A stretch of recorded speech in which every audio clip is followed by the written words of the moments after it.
All right, well, we just finished our last full scrimmage, and we'll still have a little competitive work and probably a few live periods, probably Monday and Tuesday of next week, but then that's pretty much all game prep from that point.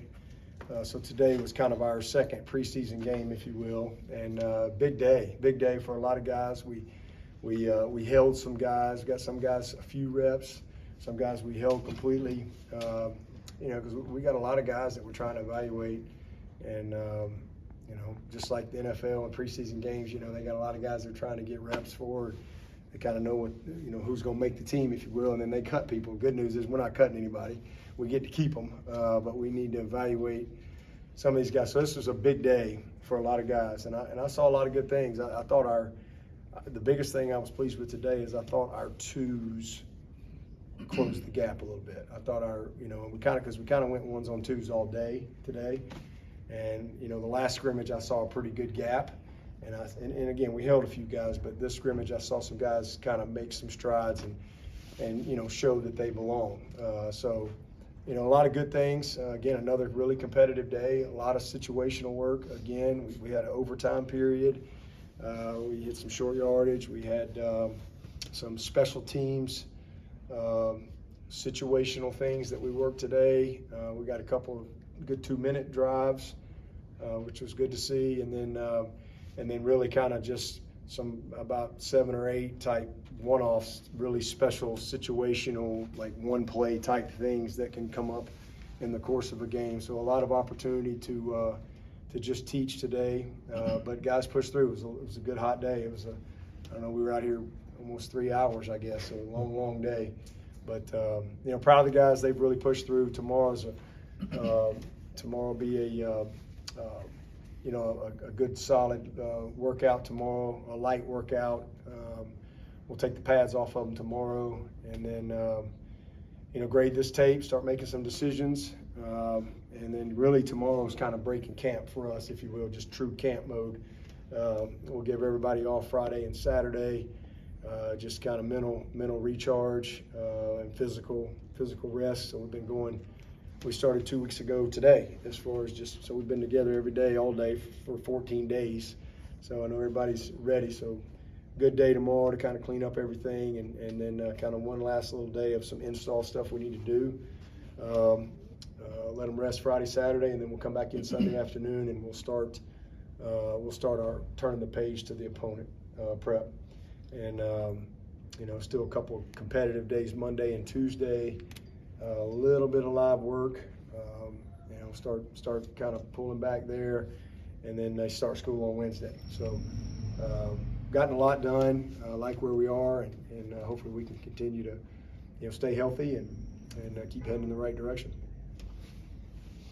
How would you say you're doing health-wise and any injuries? We're good. Yeah, right now, we're pretty good.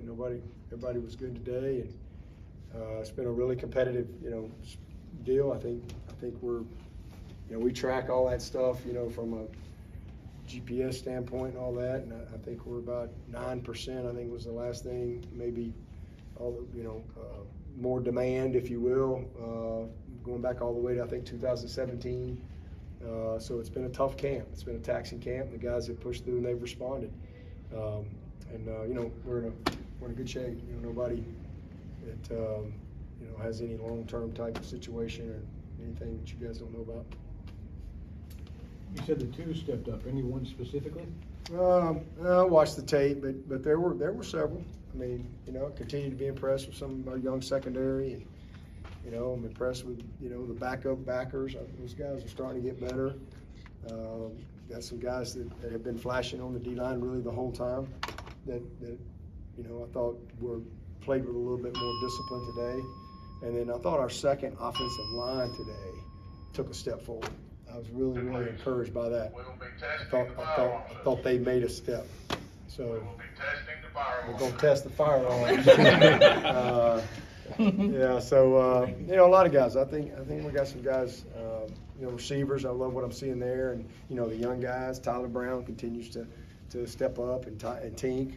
Those two guys have really done a nice job, and really going to, I think, help us and add some depth. That's what y'all get for getting out of the heat. Don't like to relocate out to the steps. We called the door. They were working on it. Attention. Attention. How long do we think it will take, or do we relocate? That's a question. All occupants walk to the nearest stairway Yeah, exit. we should walk to the nearest stairway exit. On the entry floor or main. Pretty much, we've worked him some, a few days. We've gotten him some one-on-one reps, and he did it, and he's done a great job. And he absolutely could play corner, but we feel great about our depth at corner. These guys have really stepped up for us. They've done a great job. And then what he's done offensively, he's kind of, once you started, let's say we need to coach him a little bit. He's taken to it. He's a natural. He's just a natural ball player. So he's made a lot of plays in camp, and he's shown that he's not overwhelmed. It's not too big for him. But he's a guy that really throughout the course of his career, if we needed him, he's always going to be available. So I'm really excited. We've seen enough to know that he can do it if we need.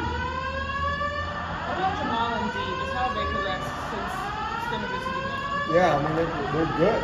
I think D has really taken a huge strides, and Jamal's coming. But both of them are good players, and we feel like we hit on both of them, and then Kobe McLeod as well. We think Kobe's made a lot of progress, and we're gonna count on those three guys, and then Wade. So that's our 4 depth guys.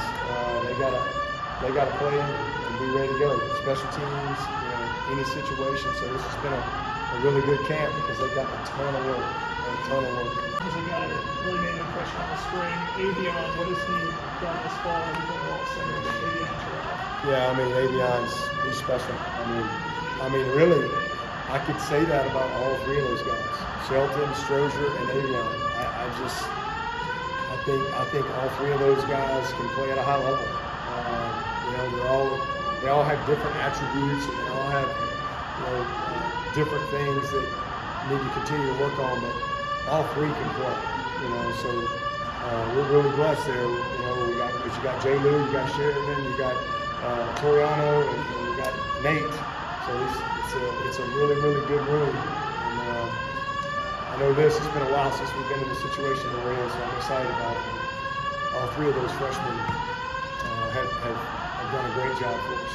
And then Avieon he's just way wise beyond his years.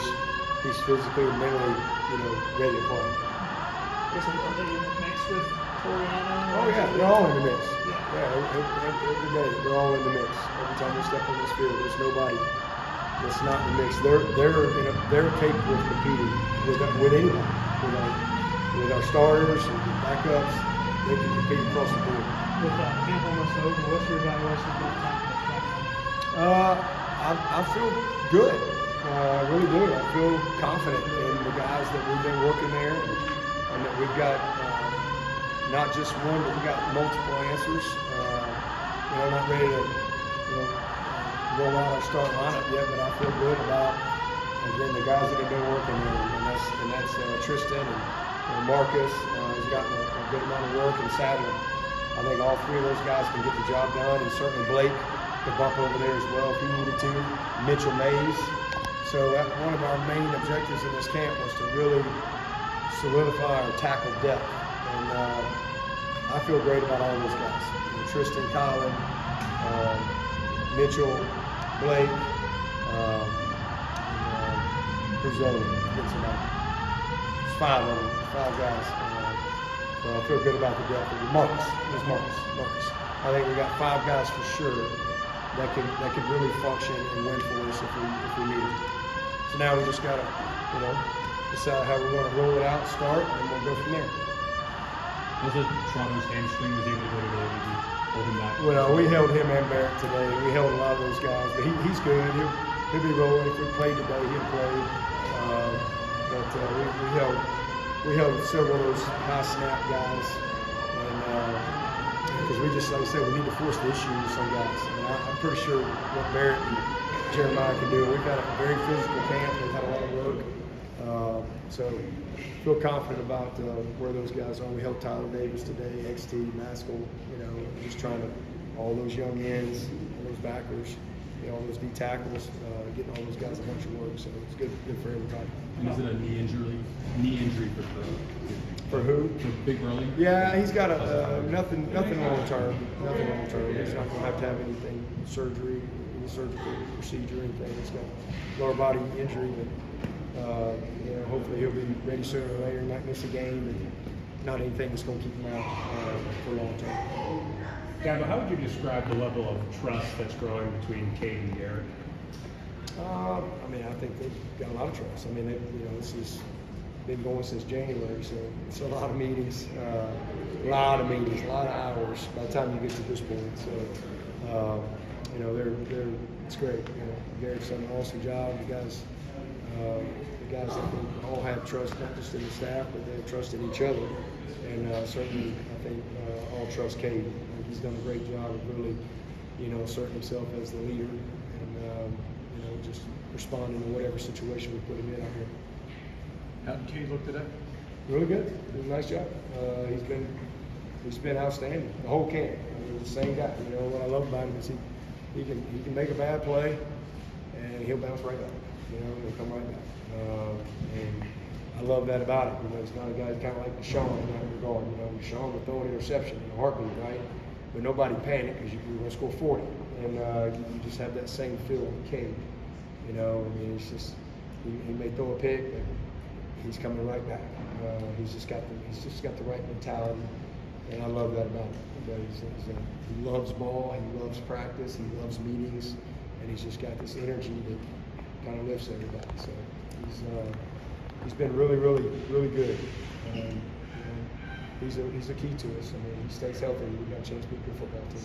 That ability to bounce back, is that something he kind of developed as the starter now, or did you see that a little bit last year too?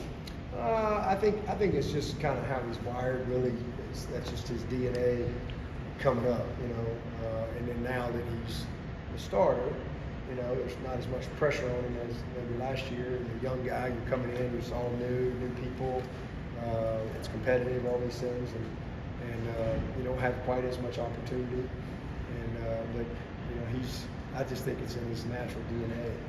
That's just who he is, man. He's just a glass half full kind of guy all the time.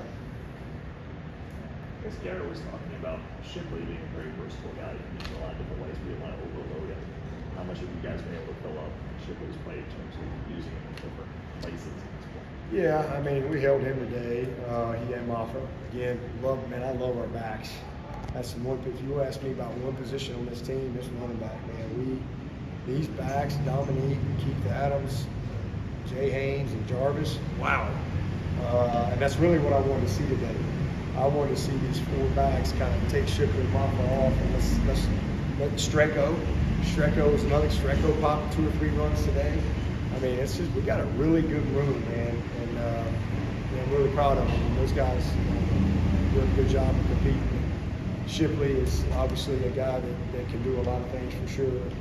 I think as we get into the course of the season and you start game planning, then it comes down to just getting guys touches.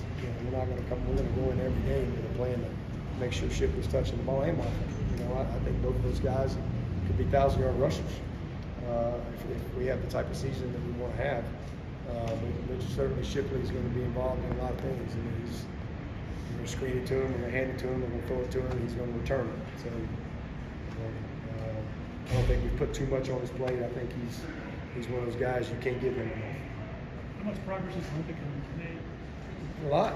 He's done a good job. I'm confident with him and Trent. I think we got 3 centers. Trent's played a lot of guard, and he's also bumped out and played a little right tackle.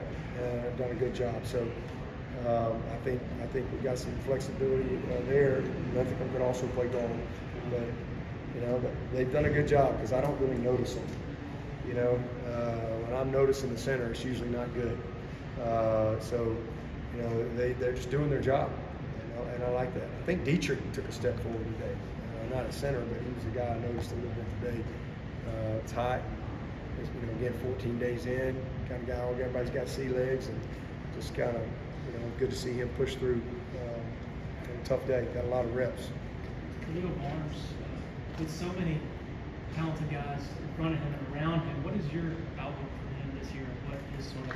He's going to play. He'll be on special teams. A lot of these guys, their biggest role initially might be special teams. I mean, you got to have. I mean, that's a third of the game, and you can't have all of our starters playing every special team snap too. So you got to have guys that can, have big roles in that regard. And certainly, I think he's be a core special teams guy. But I mean, I think he plays early. I think he can compete with anybody we have. Any veteran we have. I mean, he's a really talented young player who gets it. And he hasn't played, but I think he's game ready, and I don't think we'd hesitate at all to put him in the game. And I think he can play multiple spots, probably 3 different spots, and that gives him, his ability to really understand things, gives him, a little more opportunity than maybe some other young guys. Dabo, you break another camp here. I'm curious how camp has changed for you over your career as a head coach. Maybe not your first ever camp, but how similar, how different are you in your approach and your personality and in your role with camp as you look at it now to when you started? Well, I mean, a lot's changed. I mean, obviously you go back to when I first started. I mean, it was 2-a-days, like real 2-a-days, like real pads. And it was different deal. So the rules have changed as far as the parameters of camp. So we've had to adapt and adjust to that. But my approach, my temperament, the expectations, none of that's changed because it takes what it takes. You can't change what it takes. And so there's all those things have not changed at all. Camp is. I love camp because it's the one time of year that we are together all day. I mean, from morning until late at night, we're together. And it's just to me, it's just a magical time with your team. And it can make or break you as far as, what gets developed in camp. The chemistry, the togetherness, all those type of things. Everybody really understanding their roles, buying into the team, buying into what it takes, all those things. So none of that has changed. The biggest change would be just kind of the format of what we can do from a practice standpoint. That's changed drastically over the years as we gain more knowledge and learn more things and whatever. And so that part's different. That's about it. With the two-way guys like Tink, in coaching those guys in your career, have they mostly gotten into one spot after a year or so, or have they consistently kind of waffled offense, defense? They settle into a spot usually? Well, if you go back, Adam Humphries was a guy that kind of his whole career, he was our emergency corner, DB guy. Ray was the same way. In fact, we got lean one of his years, we got real lean, and he had to, I think he played about a whole game against NC State maybe one year. So he was always a guy we kind of kept in the mix. Obviously we had DK early on as a receiver, moved him. TJ Green came in here, played receiver as a freshman, moved into safety. So it just depends, from it's a case-by-case deal, and sometimes it's just based on the need of your team, an opportunity for that player for the long term. And, so when you get a kid like Tink, who we've seen enough in camp to know, again, he can do it. I mean, he can line up and play corner in a heartbeat. But we feel great about the guys we have, and then what we've seen with him offensively. We've been just like we started. We started him off as an offensive guy in the meetings, learning, and then just say we'll cross train. So I don't see that changing in the near future. Anything could change down the road, but it just is a case-by-case basis with those guys. Vic Beasley.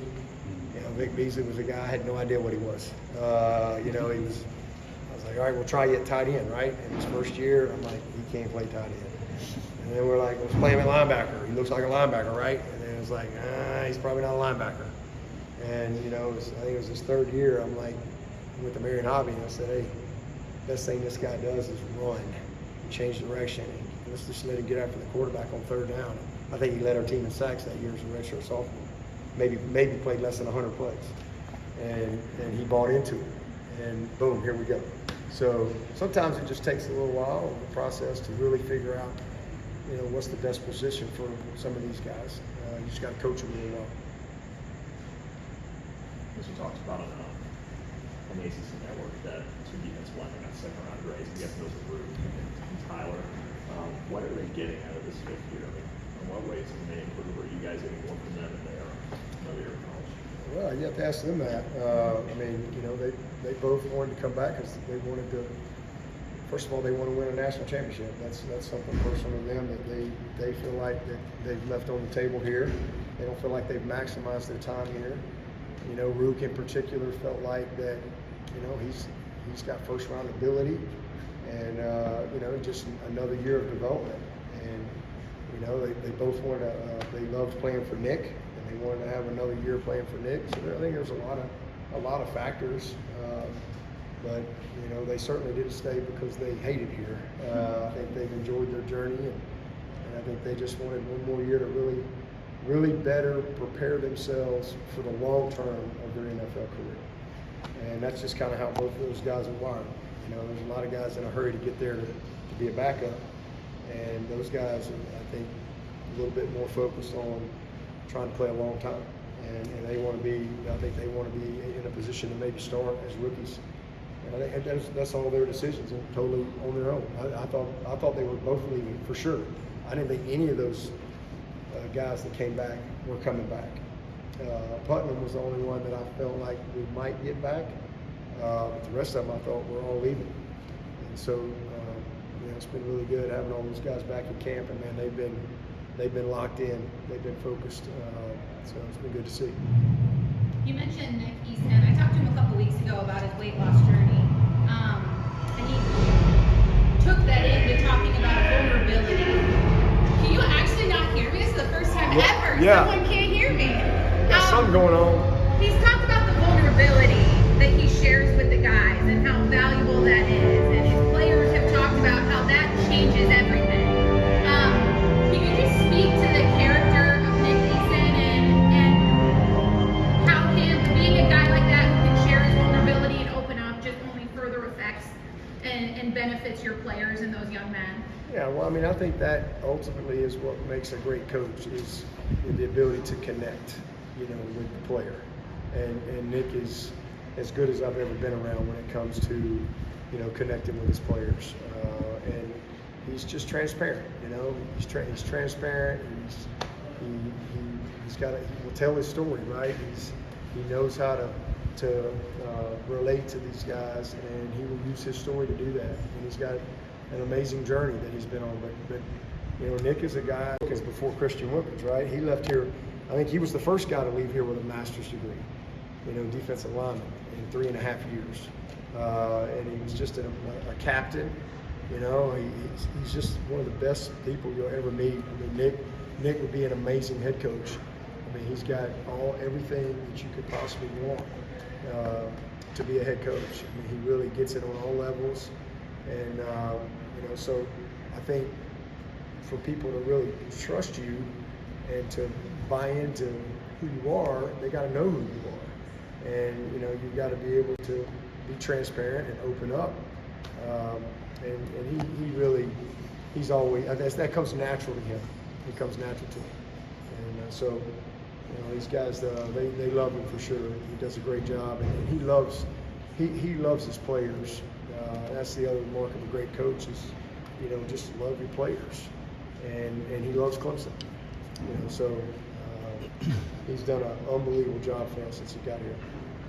Speaking of love on the team, Sherrod and Jones talked about loving the offense, like really just loving them because they make them better. Yeah. Can you speak on it?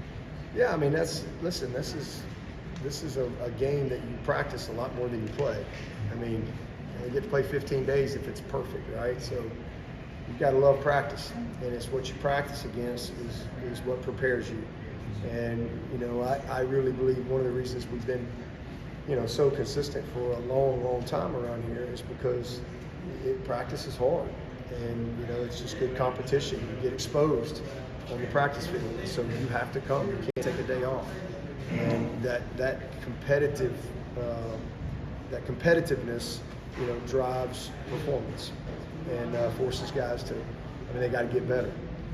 So, you know, we're really fortunate that way because we can challenge each other on both sides of the ball. And you got to get better. I mean, Sheridan's a guy now. This is his 5th year, and he's seen a lot of dudes over his time.